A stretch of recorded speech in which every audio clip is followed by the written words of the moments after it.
अस्सलाम वालेकुम वरहमतुल्लाहि वबरकातुहू। प्यारे बच्चों, उम्मीद है आप सब ठीक होंगे, खैरियत से होंगे। आज हम एक नई पोएम पढ़ेंगे। इसका नाम है समर एंड विंटर।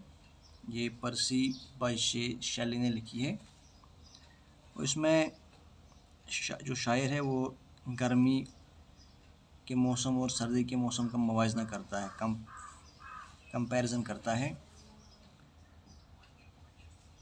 तो सबसे पहले हम पढ़ेंगे इसकी इंट्रोडक्शन यहाँ पर।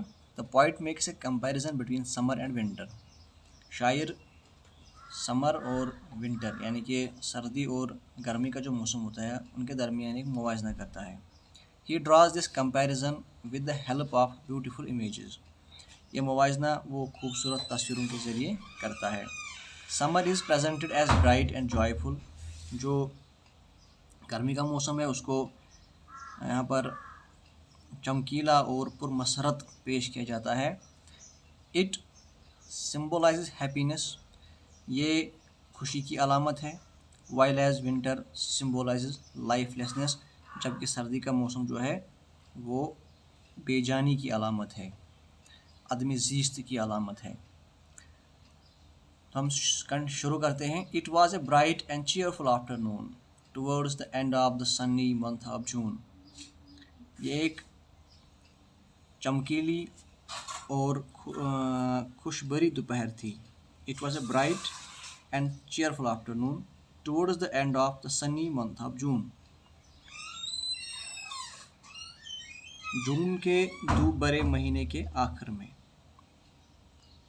When the north wind congregates in crowds, the floating mountains of the silver clouds.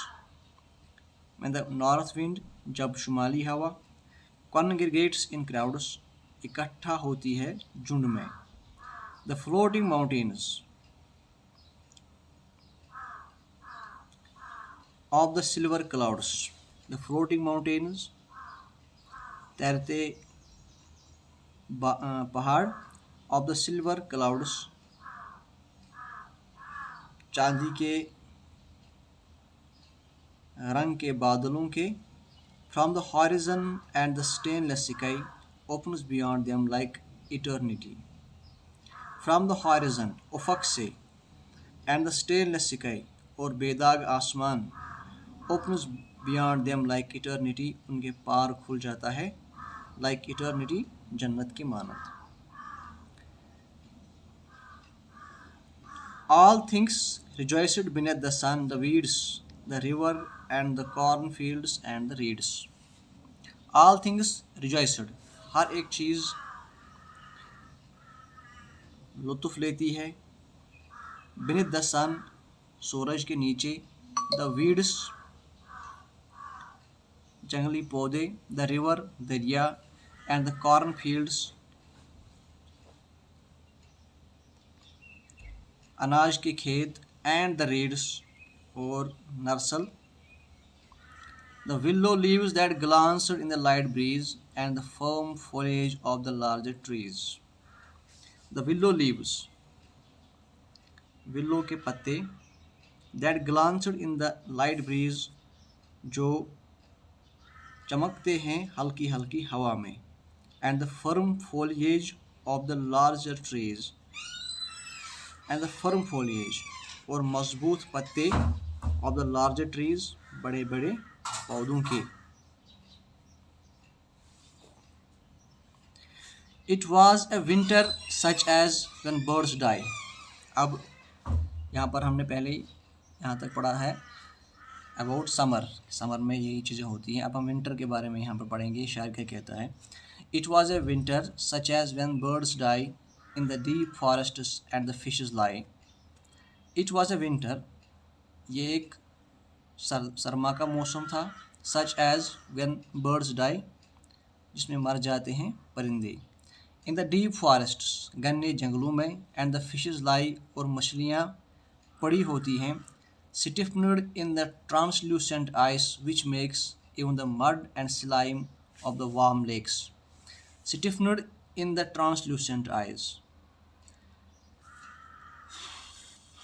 Stiffened, अकड़ी हुई। in the translucent eyes, बर्फ चमकती हुई बर्फ़ में, which makes even the mud and slime of the warm lakes, जो बना देती है even the mud and slime of the warm lakes, दलदल और पतले कीचड़ को of the warm lakes, गर्म झीलों के, a wrinkled clod as hard as brick, and when among their children comfortable men. A wrinkled clod as hard as brick.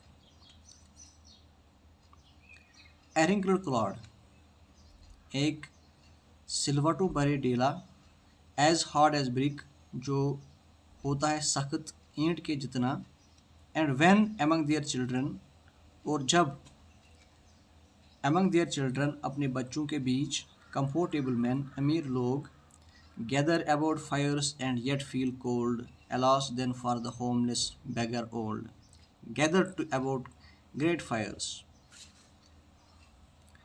gather about इकट्ठे हो जाते हैं, great fires आग के इर्द गिर्द, and yet feel cold, और फिर भी उन्हें सर्दी महसूस होती है, alas then for the homeless beggar old, hi then for the homeless beggar old, सोचो तब क्या होता होगा एक बेगर ओल्ड, बूढ़े भिखारी का हाल। तो ये यहाँ पर विंटर के बारे में ये चीज़ शायर ने लिखी है। समर में हर एक चीज़ एंजॉय करती है, हर एक चीज़ चमकती है, और विंटर में परिंदे जो होते हैं वो तकरीबन मर गए होते हैं, और जो मछलियाँ होती हैं वो अकड़ी हुई होती हैं बर्फ़ में। आई होप कि आपको समझ आया होगा। कल हम इसकी एक्सरसाइज करेंगे, तब तक के लिए अल्लाह हाफ़िज़।